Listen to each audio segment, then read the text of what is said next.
Don't really want to get up and get out of bed? Yeah, I get up and get out of bed. I don't really want to work out? I work out. I really don't want to hammer on a project? I hammer on the project. Now, as an overall rule, I do not like procrastination. You need to get things done.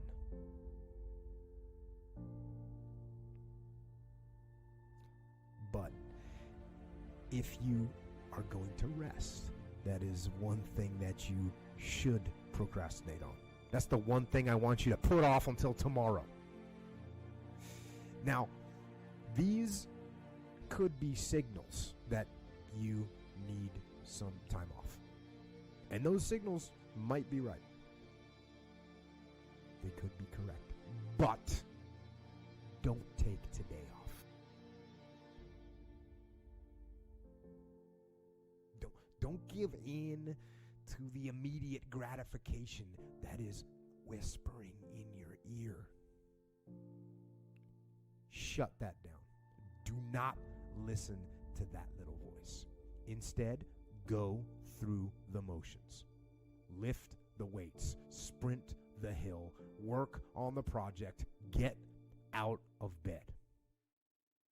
If you only have 24 hours in a day, your success is dependent upon how you use the 24.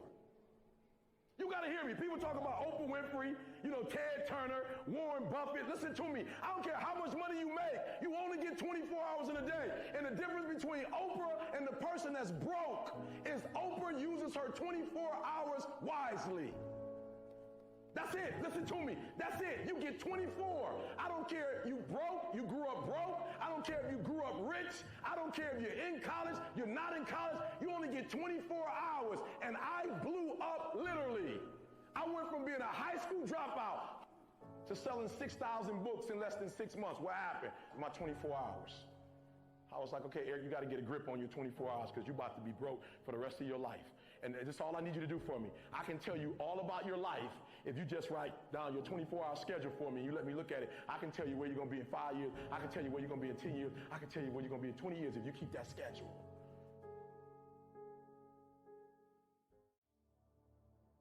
I had a teacher in 8th grade. 8th grade tell me I wasn't going to make it in high school. 8th grade, I had a teacher telling me that foolishness. And what did I do? I proved them right. I went to high school wilding out. 9th grade year, wild out so bad that school kicked me out. They was like, we can't even take this no more. Kick you out. Go to another school. I completely flunked that.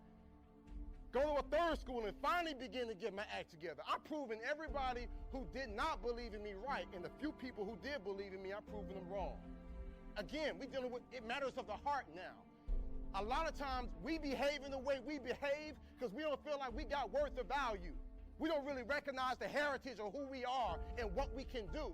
So we just on that, I'm just gonna do whatever and get a couple laughs. But when you recognize how great you are, when you recognize that champion that's inside you, you'll say, you know what, I got more to give. There's more to life than this right here. I deserve better, you deserve better.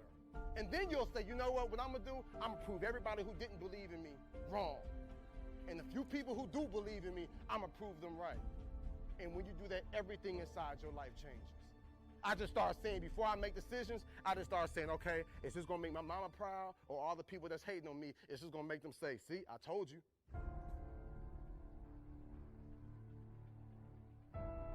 I'm in India speaking. I found out the culture in India, there in Bangalore where I was, has the highest suicide rate. Because if these kids do not do well in high school, they know they won't go to college, and they know for the rest of their lives they'll end up in poverty, and they said, I'd rather die than be in poverty. That's what you call desperation. But you gonna settle for whatever the world gives you? You gonna settle for living how your mom and dad live now? I'm telling y'all, my young friends, you ain't gotta settle for that.